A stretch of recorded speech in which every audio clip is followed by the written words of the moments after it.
The answer to the solutions in this world lies within you. Why do I say that?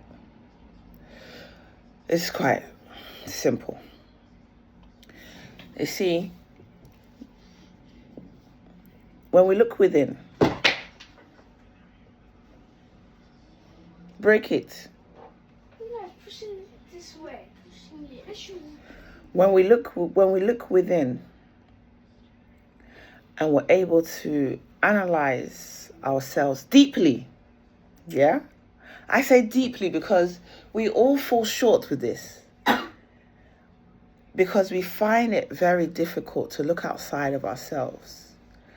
We can see ourselves and see how it hurt us, but we can't see how it feels on the other shoe. And even if we do, we can never possibly feel it fully the way the other person has. So it all starts there. Being able to look within, analyze, what the hell have I done? What am I thinking? What made me feel like that? How did I express myself? How could I have expressed myself better? I don't know. I just love these conversations. And I just can't wait to be in a relationship and practice all these things. I love love so much. A bit too much. A bit too much. Can you love too much? Anyway, let me not get distracted. So, let me give you an example. There are two different sentences, yeah? I walked out because I was upset and I needed some space before I do something that I'll regret. 1, yeah? Now, sentence 2. I walked out because I was feeling hurt when you mentioned X, Y, and Z to me. And it made me feel unworthy.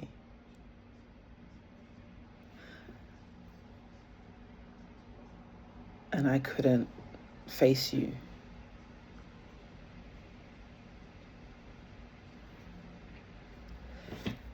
Do you see, even me saying it, it's heavy. To be emotionally available, emotionally vulnerable, it's not easy. And then especially when you feel like you're doing it over and over again, maybe because the person's not understanding you, or the person's just not hearing you. Either, they're not listening, or you're just not communicating properly. All these things play roles into a relationship breakdown. So it's ever so important, yeah, to take your time with things and be as open and as clear as you can, to be able to sit down with yourself and think of the real emotions, the real feelings, not just upset, angry, shitty, bored. Go deeper to why do you feel those emotions? What was it that triggered it? And sometimes you'll see that it's going back even before that relationship. It's going back, of course, to our childhood.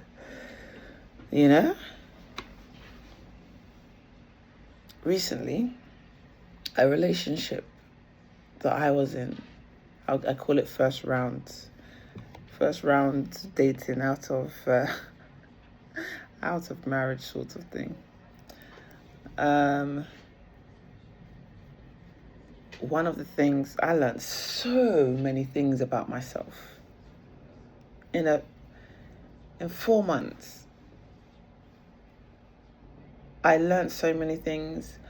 I cemented so many things within me. Plans that I've already had, I was propelled into it. And even in the dynamic that I am in now, with a group setting that I'm in now, I'm just so fortunate right now to be at a point in my life where I can just see it. I can just see this. I can just see it. I can just see it. Like, put yourself around good people that are going in the same direction as you. Essentially, find your tribe, and it's the next level. But let me not divert too much. So I was saying, about the things that I learned, and one of the things. Okay.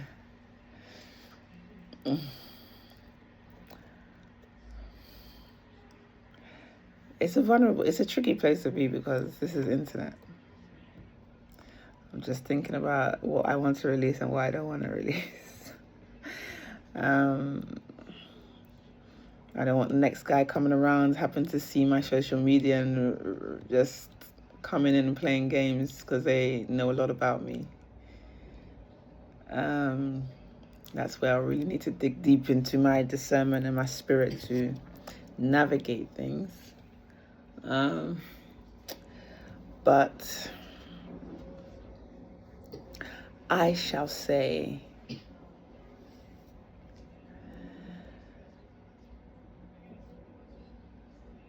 one of the things that I learned was how I want to be heard. Woo.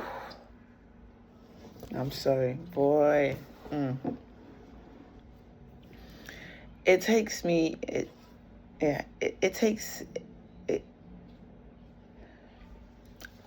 I never understood why I like to verbalize myself in a particular way. And it was not only until when I was thinking about why I did that so much, because there was like many times that I did it consciously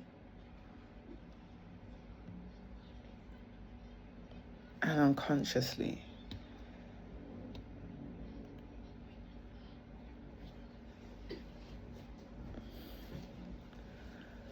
Okay, I'm just talking around in circles because I'm not actually telling you how it was that I was talking. It wasn't aggressive or anything, but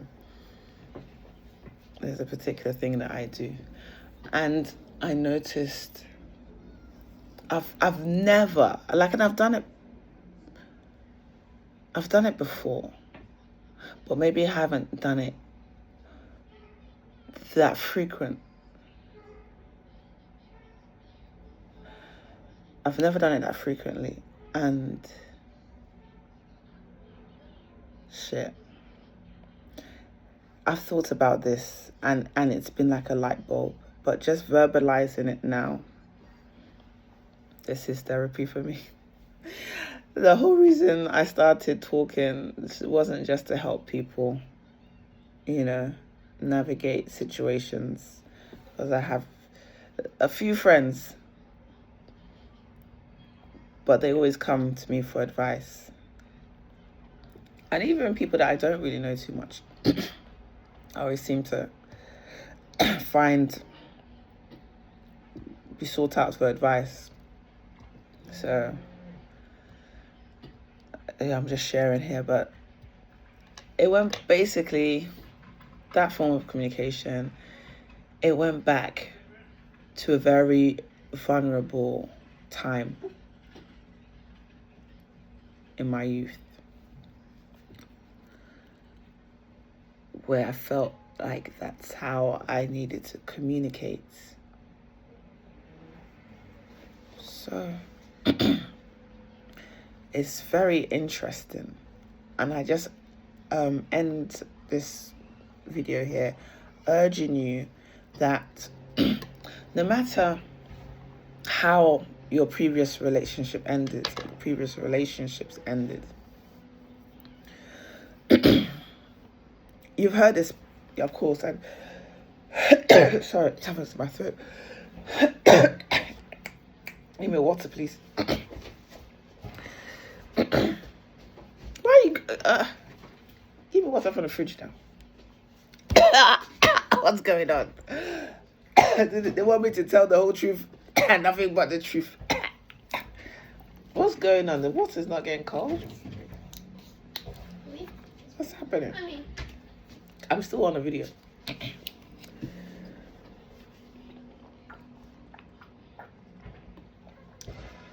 Oh, I'm looking forward to doing lives. You guys like and follow. Like and follow. I'm getting into the swing of this thing. Oh, interesting. So basically, always,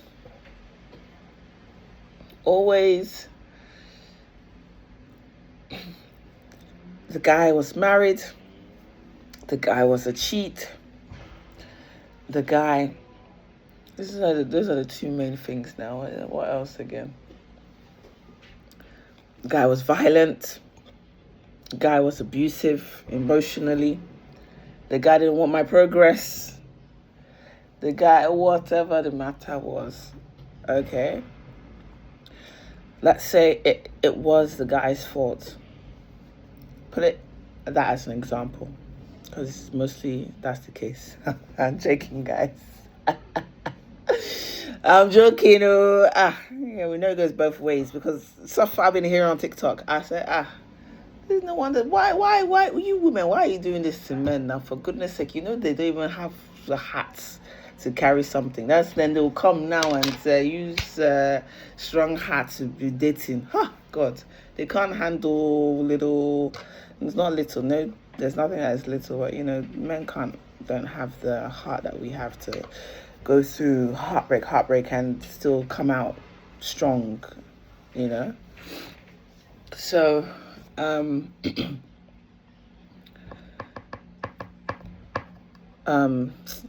God, Lord, I swear, maybe I have ADHD. Anyway, so let's continue.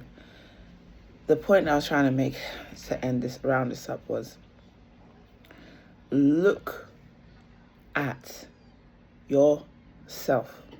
Look at what you have done in that relationship.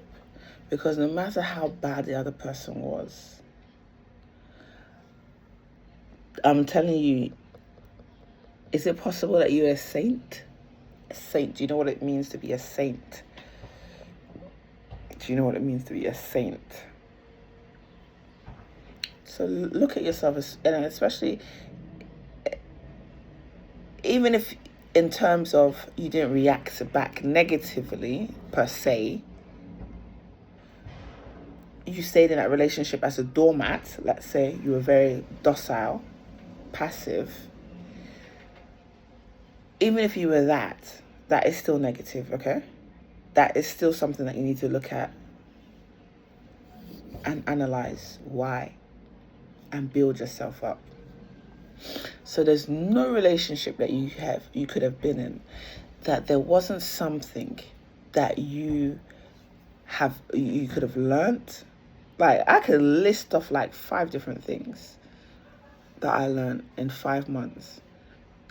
And I feel like that relationship was so important because I coming out of a divorce, and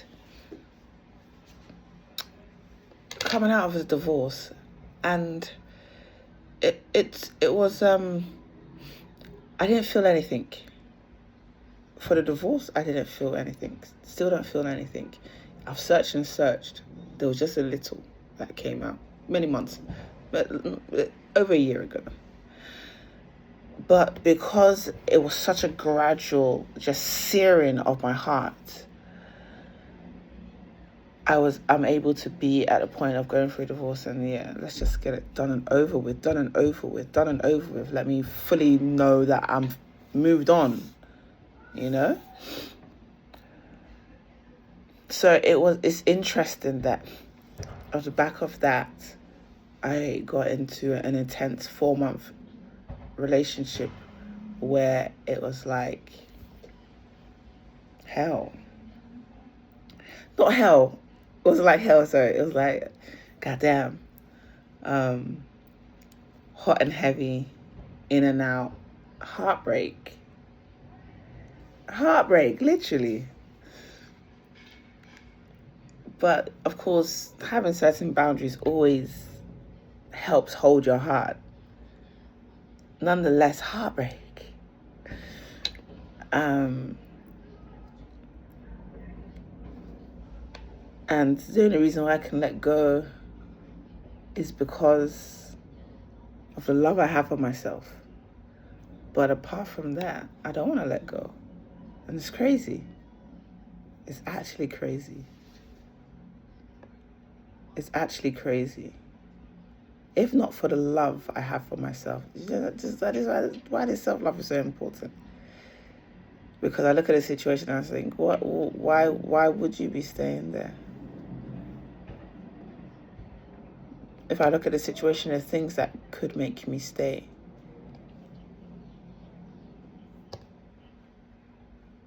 But it's still not worth the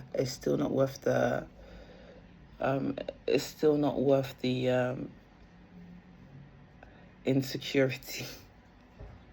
Niger with insecurity. It's still not worth the insecurity. I don't play with my heart. Yeah.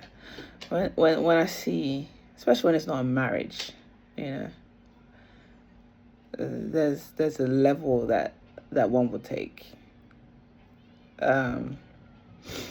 So it's so interesting.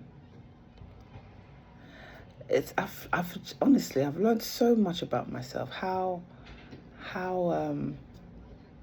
I can. I never thought I had this love in me. It's just so interesting. Tapping, to be tapped into. Essentially, I feel that's what it did, because I had no feelings on many different levels, and he just tapped into many feelings. I know some people think it's, well, what happened? Ah, no, this is obvious. Maybe he's a married man or what. Nah, no, if she's a married man, she won't be talking about him like this. I mean, she would have let it go. She would have been angry. Whoa, what do we think about polygamy? Next topic. About polygamy. You want 2 women, we should have 2 men too. Yeah, don't play with me. Don't play with me. You want 2 women? I want 2 men. Let's do that. 2 men, 2 women. Yeah, let's do that. If I was in my younger days, or nah, who has energy? We're trying to build and cultivate a deep bond with just one, and you're talking about 3 other people in a relationship. Oh, come on now. Yeah, it'll be serious with life.